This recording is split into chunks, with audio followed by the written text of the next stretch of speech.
like it a little bit too much. It makes me think of hot, hot, spicy chicken. Right? I might serve you some later if you're lucky. Golly. Happy Halloween, everybody! In honor of the holiday, we will be talking with the Walking Dead creator, Robert Kirkman. And as you all have probably heard, Disney bought Lucasfilm yesterday. We'll be discussing how this could change your lives forever. It's crazy. So what are you doing for Halloween? But I don't know. I don't know. Why didn't you dress up? Well, because I asked if we were dressing up, and And they we said weren't. no, I and then know. you just showed up in this. And That's what happened. So now And then I am said, going. Why are we not allowed to dress up for Halloween? And they said, well, you can wear that. And I was like, yes, that was my plan all along. Right. And I got this from wardrobe. And you're wearing, I'm sorry. Yeah, no, it's okay. I'm going as the guy who will steal your girlfriend tonight after you spend too much time ogling this girl at a party. Just the nice fella over in the corner who's... Where are you gonna I don't be know. This guy? I can either go, like, there's like a couple street pray? parties, block parties. Oh. To pray? To the parade. Oh, I thought you said that you can go to pray. Every Halloween I go pray. Not that there's lost anything wrong with souls. that. Or like a friend of mine, friends of mine have little kids, and a lot of kids go over to their house and dress Oh, up, and that's that's always fun. cute, and I like that. Oh, And, precious. Yeah. Yay. So maybe one of those things. And yourself? Do you have any plans? Yeah, it's my Hopefully. friend's birthday. Yeah, I've just been wearing this all. I literally have been wearing this outfit since like 7 o'clock this morning. But yeah, it's my friend's birthday, so we're all gonna go out and dressed up, obviously. Yeah. And hit a happy hour or 2 or Yeah. 3. I don't know. We'll I'll see. bet- We'll see where the night goes. I'll bet you're gonna make some girls really angry. I hope not. No, you will. Okay. You will. You're gonna do it. No, you have. All right. Great. All right. Time to run down the top things on the web. We're going around the net.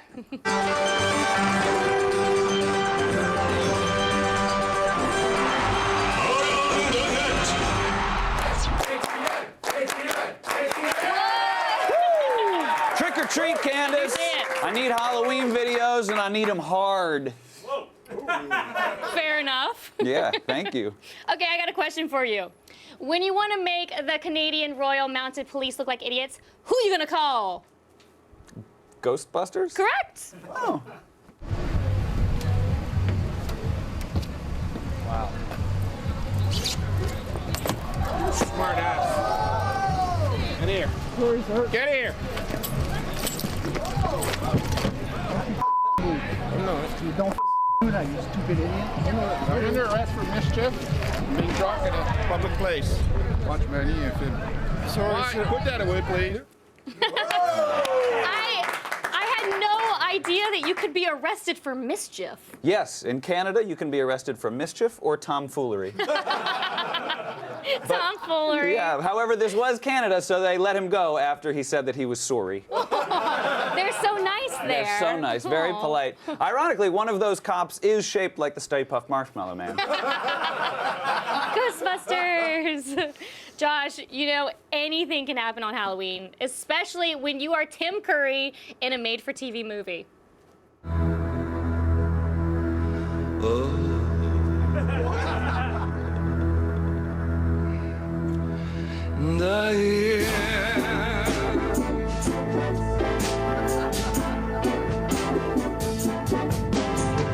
Anything can happen on Halloween. Your dog could turn into a cat. There may be a toad in your bass guitar, or your sister could turn into a bat. Anything can happen on Halloween. It's better than a video. Gremlin's gonna mess up every cassette from London to Idaho. So good. I wonder, what does that vampire suck? This Twilight prequel is already better than all the other Twilight movies combined. Definitely. This was my favorite movie growing up, actually, and it taught me so much about Halloween. Like, Such as? if I hadn't seen this movie, I would have never known that a dog could turn into a cat on Halloween. Or perhaps there's a frog and a bass guitar. Or your sister could turn into a bat. It's mind-boggling. And really, cassette tapes from London to Idaho. Idaho. Hide your cassette tapes, everybody. It stops in Idaho, though. Yeah. Oh, Yeah. it's great. I love that. Washington State, you guys are fine. Totes fine. Now, normally I am a fan of cat videos, but this one's a little bit different.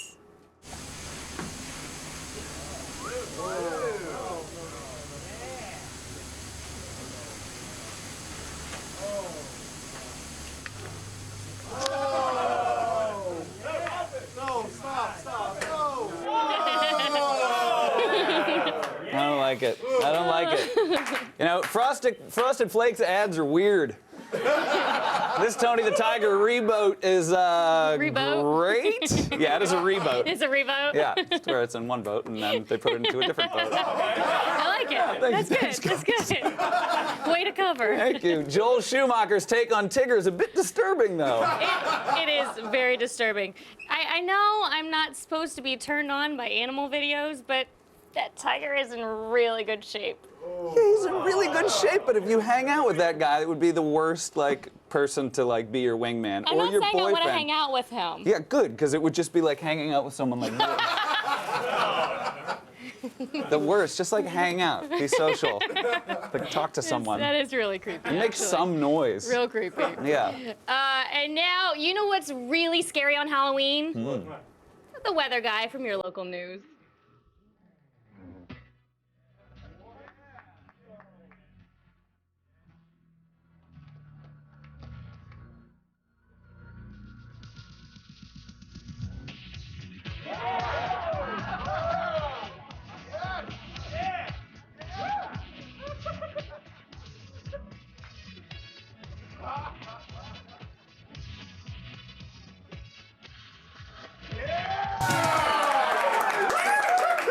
It's the great sex offender, Charlie Brown. You know, that pumpkin's not allowed within 100 feet of churches or schools. Not at all, but he does have some incredible dance moves. And next time I'm at a party, maybe tonight, I'm gonna bust those moves out. Really? Yeah? Well, It's see, gonna then that's how you make those girls upset. 'Cause you're going to be wearing With my- that and you're going to be with my dancing. Dance moves? Yeah. Oh, I know y'all. And girls will be like, isn't that girl an idiot? And their boyfriends will be like, what? They'll be like, yes, she is. Yeah. And finally, it's time for an AOTS classic set to the beat of a Michael McDonald tune. For the second year in a row, here's our favorite So Bad It's Good tribute to the season, Trickin' to the Treat. You don't know me, but I'm a vampire. You look at me like I'm doing the trick or treat. Everyone's a king when it's Halloween. Tricking it to the treats. Tricking it to the treats. Tricking it to the treats. Lots of spooky Tricking it monsters to the treats. are running everywhere. Tricking it to the.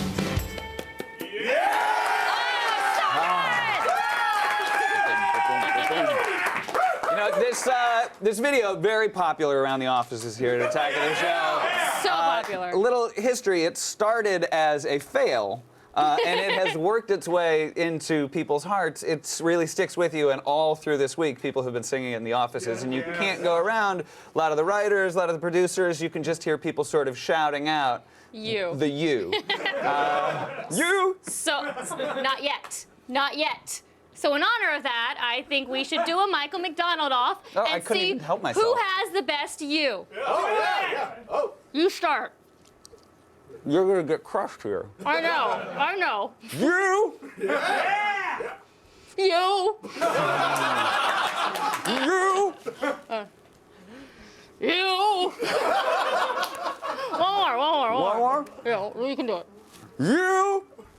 You! Those two. I know, we're on different Oh. cameras. You. Who wins? Who wins? Clearly. Clearly thank you. Josh wins, and this was my idea. But you definitely win. Yeah, thank you. All right, that's all the Around the Net we have for today. Still ahead, Disney just bought Lucasfilm. Devin Faraci and Jennifer Jenna Bush will let you know when you can expect to see Goofy in a Darth Vader costume right after this. This portion of Attack of the Show is brought to you by Sony.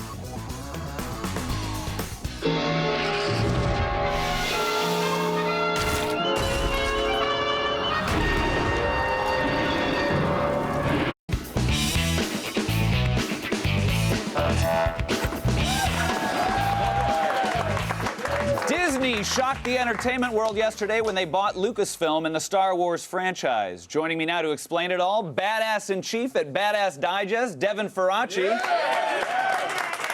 And Girl Meets Lightsaber blogger and the new entertainment editor at Fanhattan, Jenna Bush. Welcome to you both. This is a big day in sort of the sci-fi nerd world. How big, scale of 1 to 10, where does this fit? 400. 400. Yeah. No, this seriously, I can't think of movie news that has made me more excited. I might have laughed and freaked out and jumped and threw the cat off my lap and yeah, I brought my lightsaber because Whoa. it was in my trunk. Right. Just in case. Just in case. Yeah, some people keep jumper cables. Who needs jumper cables When you have a lightsaber. That's fair, that's fair. So yeah, huge news. Absolutely. Yeah, and then Devin, like, they're saying they want to get a movie out maybe by 2015. Right. Is that realistic? If they began pre-production last week, yeah. I mean, like, it's that tight. I've seen movies go into production with less lead time at this size, but they don't turn out that well. I have to assume that Disney, this has been a deal a long time in the coming. I have to assume while they were working out the deal, they were also sort of working out the story or the concept for whatever Episode 7 is going to be. Right. And then I also heard that they got the, like, Skywalker Ranch came with this. ILM, the whole thing, every bit of it, yeah. So Lucas doesn't live there. He's got a box now. Oh. Well, maybe they'll mass market the Skywalker Ranch wine that I've heard that they have. Ooh, that would be worth. I would drink that all day. I'm shocked. Now, do you think that, Jenna, do you think they might bring back any of the old classics? Like, will Mark Hamill perhaps be making an appearance? Oh, God. I honestly hope that they do. The fangirl in me really, really hopes that they do. I don't think they can really keep them away. I think they have to have them there in some capacity. Right, a Harrison Ford, a Mark Hamill, Yeah, somebody, yeah. I mean, Chewie. Oh, Chewie. Chewie's dead. No, Chewie's dead. Man, hey, Don't say that. whoa. These kids watch the show. Chewie's fine. There's no Santa Claus either, Chewie's sorry. fine. No, but I mean, I think they have to be there in some way. Yeah. In some capacity. Now, like, a lot of times there was like the Tron reboot, and they sort of do that de-aging thing. Do you think they, make them sort of old, wise Jedis if people come back? I hope that they just keep Mark Hamill at his current grizzled state. I think that's. I think he looks good. He's grown into it. He's grown into his age. He looks wise and elderly. It looks fine. I think Carrie Fisher looks fine. I think she could be the president of the galaxy or whatever. Oh, yeah. I think that de-aging them with the Tron stuff is just creepy. Yeah, I mean, even in Tron, there was, for a moment it was fine, but by the time you get to the long speech, you're like, oh, no, that's just creepy. Right. No, stop. I have heard, though, I have like a couple friends, sort of actor friends on the inside, and apparently in a lot of movies there's like a digital makeup budget. So even some stars who were like in their 40s and 50s, you're not seeing them the way they really... I know a major star who did a major action movie last year where they took 40 pounds off of him in every single scene. Yeah. I'm actually 78. 70, well, yeah.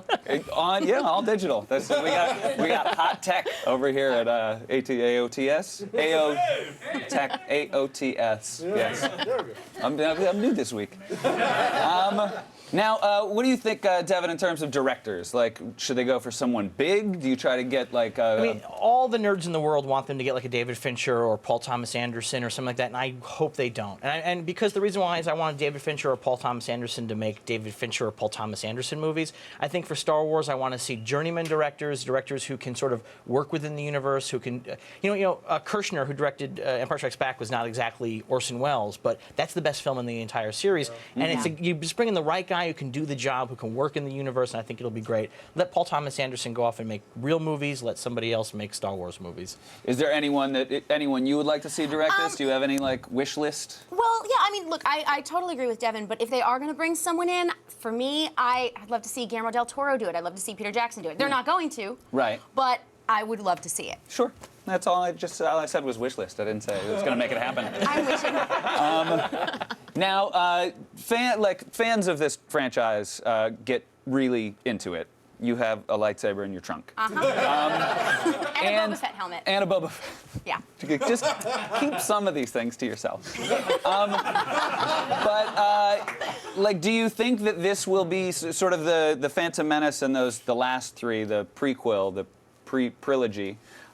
They kind of felt like they were kids' movies. Do you think that they're going to go darker? As it's Disney, I would sort of feel like they're going to go kid style, but. I don't think so. I don't think they will. I mean, I think here's the thing. There are people our age who have loved this since the beginning. There are also, we're going to die off eventually, so they're going to want the. Spoiler. 78. But I think they obviously want to bring kids in too, so they can keep this going as long as possible. I mean, he originally had ideas for 12 movies. So, and actually, Lucas just said that he wants to do this maybe for the next 100 years. Not him, personally. Right, but yeah.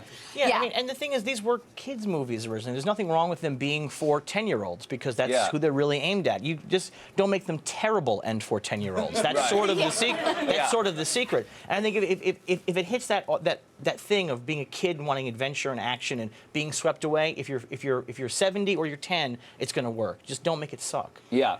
Yeah, and I also think in terms of what Disney's done with Pixar and Marvel, I really don't think you're going to see this become like Mickey Mouse. Just not. Disney has owned Miramax, who released, hard R movies. They're okay with that as long as it makes money. Yeah.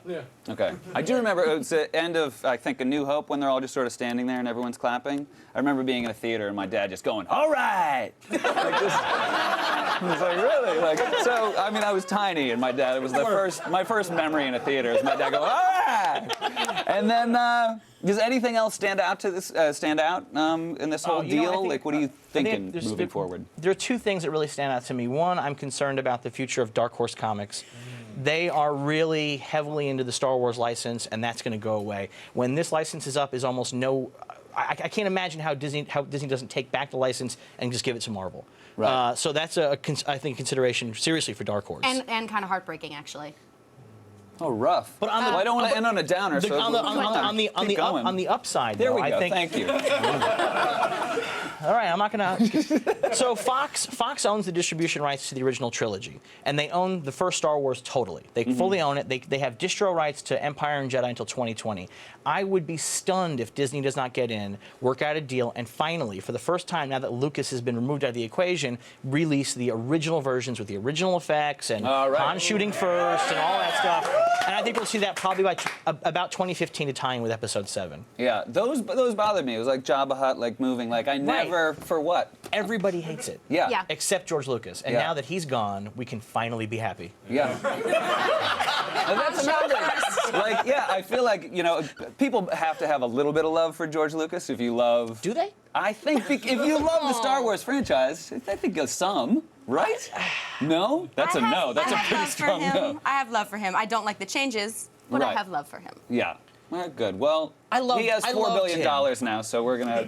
It's true. He's just fine. He doesn't need our love. If he's watching and you have $4 billion, George, maybe I do love you after all. Let's call me. Very good. Thank you so much to Devin Faraci and Jenna Bush. Still ahead, Tiffany Smith talks Wreck-It Ralph with John C. Reilly, Sarah Silverman, and Jane Lynch. Stick around. Hey, good news! G4 is showing the first 3 Karate Kid movies back to back. Watch Mr. Miyagi teach Daniel-san about life, love, and crane kicks all day this Saturday right here on G4.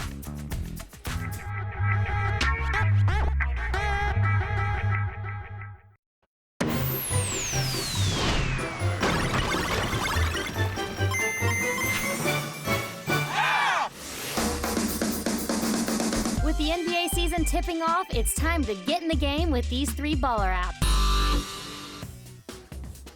Because each team plays a whopping 82 games over the course of a season, it can be hard to keep track of when your favorite players take the court. Well, not anymore, thanks to the NBA Game Time app. This handy guide tracks every team's schedule and standings and is constantly updated with live team and player stats, so you can keep tabs on all the action. And for more in-depth analysis, it gives you access to hundreds of videos, including highlights from around the league and full game recaps. It also features a new mode called Live Court that lets you follow the game in real time even when you're away from your TV. A wealth of basketball information is at your fingertips. Pick up the official app of the NBA for free on either iTunes or the Google Play Store. Fantasy sports have become all the rage, and if you've joined a new league this season, then you need the ESPN Fantasy Basketball app. This useful app lets you manage all your fantasy teams on the go. You can adjust your lineups in real time moments before the game tips off and get access to exclusive news and analysis courtesy of ESPN. Follow live scores for every game and connect with other members in your league by initiating trades or adding or dropping players directly from your phone. The app works with any fantasy league you have registered at ESPN.com, so download it onto your iPhone for free and begin your journey towards claiming a fantasy championship. And finally, sometimes you don't want to watch the game, you want to play the game. But unfortunately, basketball isn't easy for those of us who are vertically challenged. That's where NBA 2K13 comes in. You can create a dynasty using your favorite team, just like in the console version, or you can play one of the new modes like NBA Greatest Games, which lets you relive some of the best performances in league history, like Kobe Bryant's 81-point stunner against the Toronto Raptors. Drive so hard to the hoop, unstoppable if you don't get a body in front of it. And after one of the most turbulent off seasons in NBA history that saw more big-name players traded than ever before, you'll be happy to know that the game features completely up-to-date rosters. Get all these features and more for only $8 on any Apple or Android device, and get your virtual game on. Easy look in the paint. With so many great players and great teams, this is shaping up to be the best single season of basketball ever.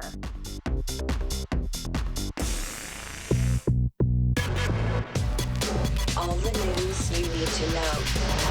Feed. Trick or treat! It's Wednesday, October 31st, and here are your top stories. Today, the tech world has been making a lot of noise. Here's what's happening. First up, Google has finally released its search app for iOS, and it packs one awesome new feature: voice recognition. Yeah! A lot of blogs are calling this an assault on Siri, and they might be right. Google software answers simple questions out loud or quickly taps into Google search to pull up the information you need. For example, if you ask to see a movie trailer, it'll find and play it immediately. Check it out for yourself. Sounds awesome. And speaking of Siri, if you're in China, you better figure out a different way to find hookers. Because Apple has blocked all queries and escorts and prostitutes, but only in China. For all you gentlemen in other countries, not to worry. Apparently, this is in response to complaints from Siri users, but why were they looking in the first place if they didn't want to know? I don't know. And a ton of entertainment news broke today. First, Rockstar announced that Grand Theft Auto 5 will be released next spring and will be available for pre-order starting November 5th. The latest carjacking installment takes place in a fictionalized Los Angeles, and the game's developers promise that it is the largest environment they have ever created. And X-Men fans have something to look forward to, because Bryan Singer is making a return to the Super Mutant franchise and will be directing X-Men Days of Future Past. Singer served as a producer on X-Men First Class, so I think it's safe to say he'll do a good job on the sequel. The film is set to hit theaters on July 18th, 2014. And finally, an upcoming horror western that'll supposedly be brutally violent and probably awesome has just been cast. The movie, called Bone Tomahawk, follows a sheriff who enlists some help to rescue a group of captives from cave-dwelling cannibals. It'll star Kurt Russell, Peter Sarsgaard, and Jennifer Carpenter. Production is set to begin next year, but no release date has been announced yet. I'm Candace Bailey, and happy Halloween! You've just been fed. And now, we trip into the world of Wreck-It Ralph with John C. Reilly and Sarah Silverman. I'm gonna wreck it! Better hit restart because the video game avatars have come to life and they want out. In Wreck-It Ralph Gaming's biggest bad guy sets out to become a hero and inadvertently sets a deadly foe on the loose. Rootin' tootin', ready for shooting. First things first, I want to know, hands down, favorite video game growing up was? Space Invaders. Yeah, because that was the first one. That was the big game changer. So do you consider yourself more the quiet Words with Friends gamer or the smack-talking, caffeinated, online first-person shooter type? I got an old Nintendo 64 and I've been playing GoldenEye all over again. Yes, And that's such a good one. I love talking smack. I was playing my nephew, who's 13, in the game. I'm just like, eat this!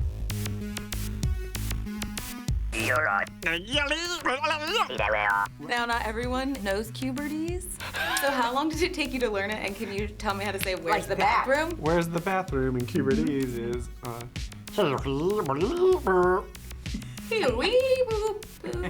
Oh, no. What was that? You just You guessed. need poo-poo. You Poo-poo. That works. How dare you. A lot of times when you do an animated film, each actor goes in the room by themselves, does their lines, the other person comes in later. But you and Sarah did them together, right? Every time I'm talking to someone, they were there in the room with me. Yeah, Sarah and I had a lot of fun together. We did a lot of kind of quick-witted repartee, let's say. What's that? Didn't hear you. Your breath is so bad it made my ears numb. And then to have her there for those more emotional, kind of heartbreaking scenes helped a lot. You know, having someone right there in front of you to react to it. Not leaving you here alone. Did you just go home and do the weirdest voices and faces in front of the mirror to come up with it? I didn't. It was just like instant. What's your name? Just like a younger me, you know, on a higher speed with maybe a little cold. It's a double stripe. Double stripes break, good doy. For you guys, there was a lot of romance going on. What are the rules of inter-game dating? Does age or platform matter? It is. It's kind of taboo. I think it's. Well, the thing is love is the universal language, and you know we came from different worlds. Opposites attract. Like Felix had no idea that this world even existed, much less this character. And so when you're, you know, when this 8-bit guy is stumbling into this like high definition hubba hubba. Do you have any idea what he's saying when he does that? No, but I'm sure it's dirty. It's make your mama's proud time. I love my mama! Were there any characters in the movie that you were like, oh my gosh, we No, spotted them? not for me. I am so out of it. But for you and everybody who sees it, they say, oh my gosh, this character, But also, that character. this is so weird, but even the specific sound effects they got. I don't want to be the bad guy anymore. That sound is so iconic to that video game. It's like, they really nailed that. Power up your life meter and join Wreck-It Ralph on his quest before it's game over. Watch out for headshots. Hold the phone. We got tweets. Tweets? Tweets. What do we got? Nardle the Dwarf. Nardle the Dwarf says, Candace will please mess up Josh's hair.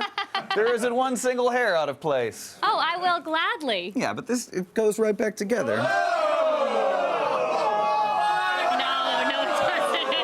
Yeah, it does. That's how long it takes to get back together. Oh my gosh. That's silly. Still a bit messed up, but Your it's hair's okay. kind of like Jimmy Neutron. It is like Jimmy Neutron. I was I like looking at it. that to maybe be him for Halloween, but then You I decided to should. go as this. For that tweet, you get one of the actual prop axes from the movie Abraham Lincoln Vampire Hunter. Oh, which is available on Blu-ray and DVD from 20th Century Fox Home Entertainment. We will even throw in a certificate of authenticity so you know that it's not just something we found while clearing out our cubicles. If you want to be a part of the show and end up on our Twitter wall, tweet us at AOTS or use a hashtag AOTS. Stay tuned. Walking Dead mastermind Robert Kirkman will be here right after this. Don't go anywhere. Thank you. The feed is brought to you by Pep Boys. Pep Boys does everything for less. Visit PepBoys.com.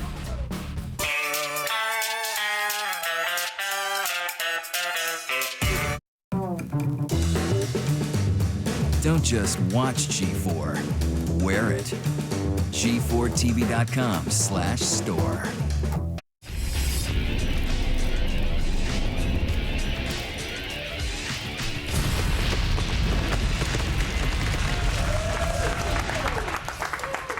Earlier, Candace sat down for a little zombie talk with Robert Kirkman. Please welcome back Robert Kirkman. Thank you for being here. Thanks for having I always me. love having you here. Oh, well, don't put too much pressure I think on. everyone loves having you here. Yeah. Now, on the last episode of The Walking Dead, you introduced the governor. Yes, I did. Yeah. Now, do you enjoy making a character more menacing than the actual zombies themselves? Yeah, I think that, having a human antagonist is really going to make this season have a lot more punch. I think that, we've shown you that zombies are threatening. That's a problem that they're having to deal with. By the third season, they've, kind of gotten a shorthand on, knowing exactly how to deal with that.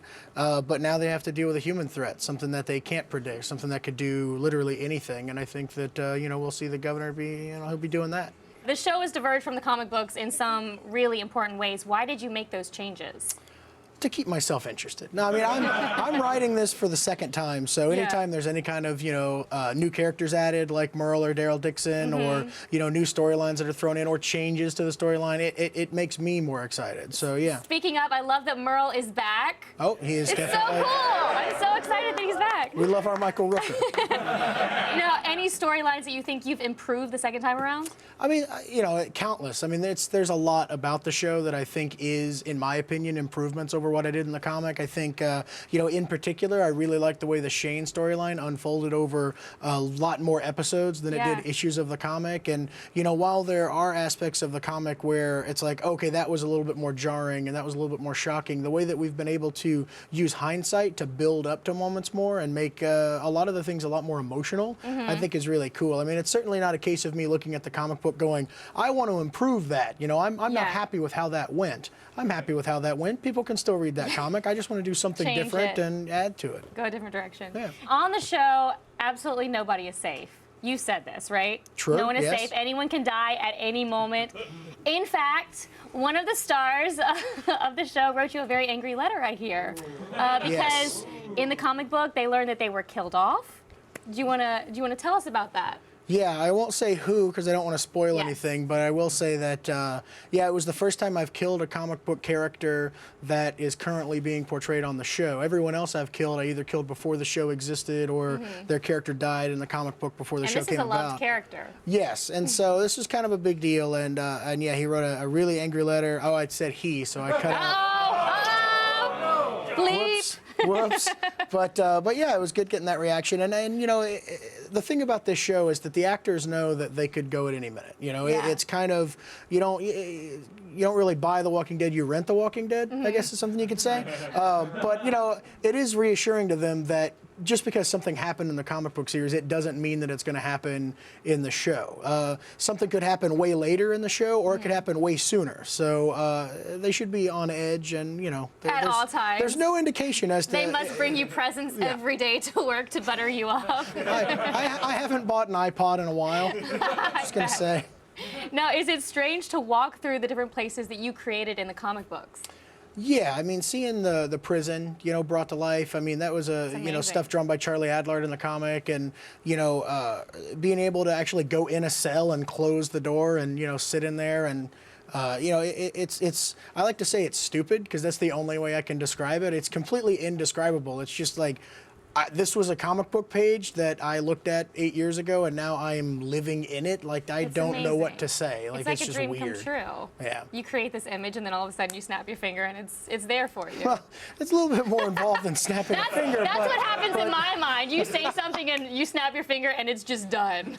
I'm curious, when you're walking through stores or like searching online, do you ever just like look at random tools and think, that's a zombie killing tool? That's what I would use, or how you'd use it? Yeah, I try not to let it distract me too much, but I have to say, I've been in a hardware store before looking at a pipe wrench going, I can totally put that in the comic or the show or whatever, and people will be with me and they'll just see me, staring blankly at, some kind of mundane item, and they don't know what I'm thinking, but I'm thinking about bashing in skulls. That's awesome. Now, considering you are the master of zombie gore, is your house all decked out for Halloween with like dead bodies all over the place? I would like to say yes, but otherwise it's just going to be a huge disappointment. No, I have young children; they're scared of this stuff. I got some bats. I got some pumpkins. You got some bats. It's extremely tame. Yeah, a couple of jack-o'-lanterns. A skeleton hanging. There's no gore. I do have like a maquette that Greg Nicotero made for me that I keep hidden in the basement so that the kids don't don't damage it. Well, before we go, what is the status of the Walking Dead cutting room floor? When will you know everyone what? get to read it? This book. Well, the book is supposed to be something really special. It's all of my handwritten plots for, like 50 issues printed so that you can see them. And there's a lot of story that was left on the cutting room floor, a lot of different events that were supposed to take place that didn't. And I'm trying to compile a bunch of notes to explain like what my shorthand is and really just make it an all-encompassing, like really involved, like really in-depth look at what goes into crafting the story of The Walking Dead. And it's taken a lot longer than I thought it would. So it's been delayed, but I'm hoping to get it wrapped up very soon, and then it should be in stores shortly thereafter. I think it's so cool that you're doing that. Robert Kirkman, thanks a lot. Thank you for coming to visit. You can catch The Walking Dead Sunday nights on AMC. In honor of Halloween, here's another installment of the AOTS classic, Slasher School.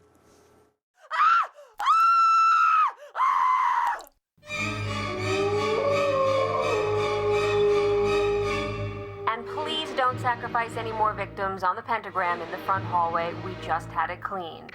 Okay, folks, today's class emphasizes the fundamentals of victim selection. For example, what kind of victim should you never try to kill? Yes. Black people? No. That sounds racist. You should try to kill everyone regardless of their race or creed. Crazy eyes. Naked werewolves? Mask face. I don't know what that means. Yes. Okay, I'm talking about virgins. Virgins always survive, and they usually wind up killing the slasher, typically with a gun, or a mystical spell, or a gang of dream warriors. The most important thing to remember as a new slasher is that you should never try to kill virgins. Thou must slayeth the whores and strumpets first.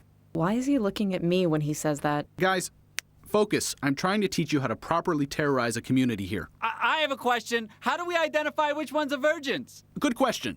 Eric, you're a young man. Any thoughts on what virgins look like? Can I please get some clothes? Not right now. Are you a virgin? That's not really any of your business. That answer means yes. So, class, everyone look at Eric. That's what a virgin looks like. I hate my life. Does that help? But isn't that like a loophole? How so? Well, if you're a slasher and a virgin, doesn't that mean that other slashers can't kill you, or just that you can't kill yourself? Ow! What the f***? Testing a theory. Art thou a virgin? You shot me in the face! And yet thou livest. Virgin. Let's just take an informal survey. How many of you are virgins? Nah.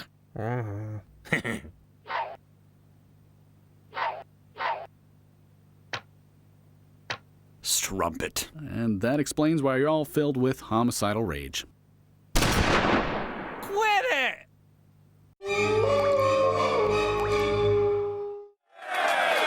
Still ahead, we check out the awesome mural work of artsy Australian couple Dabs Mila. Stick around.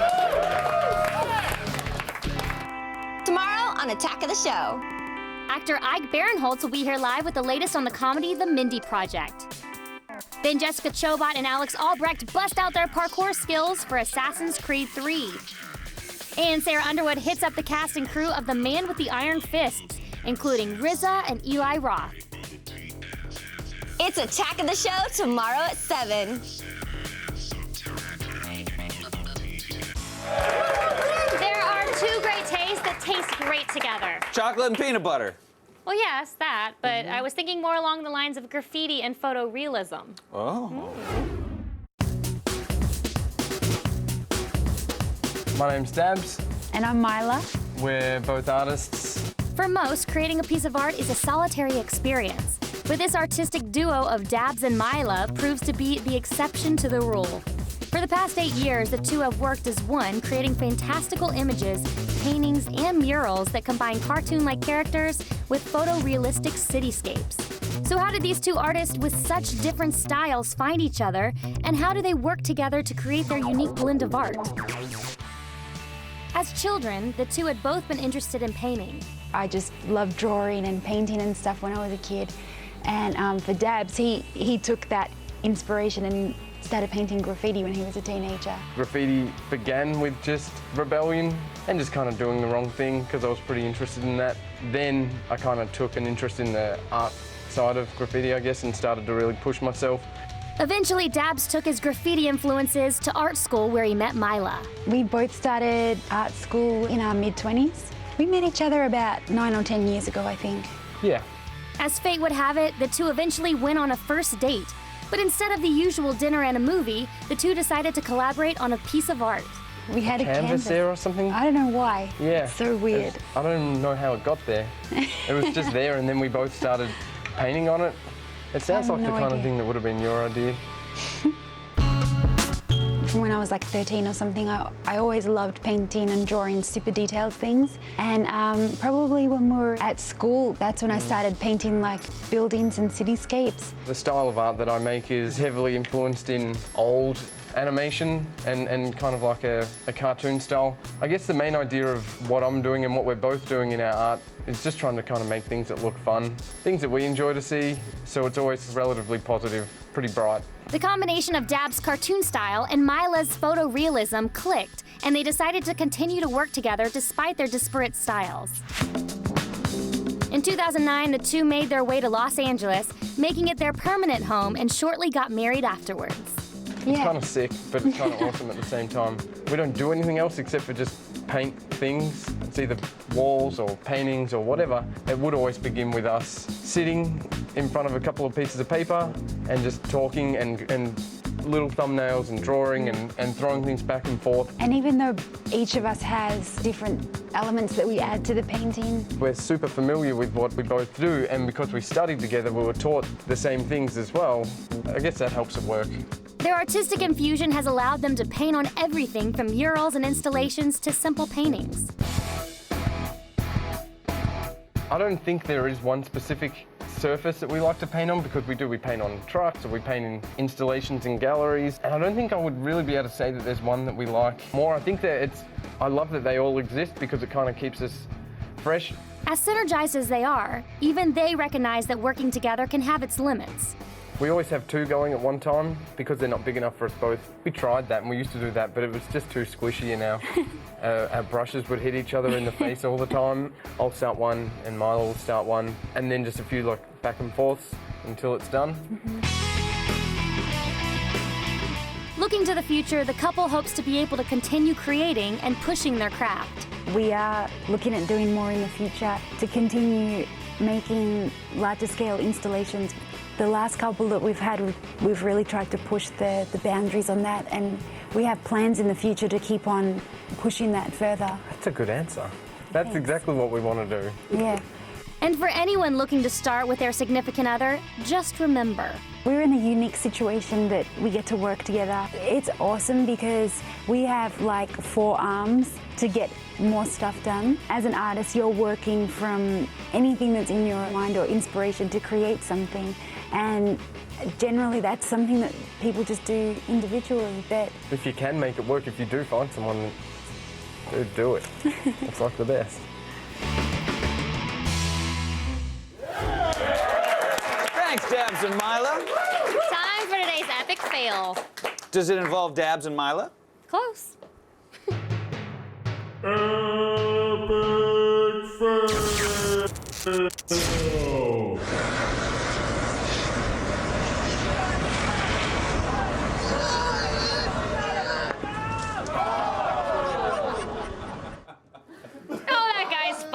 He landed on one of the other corpses in the Meadowlands. I thought the fail was just his mustache. I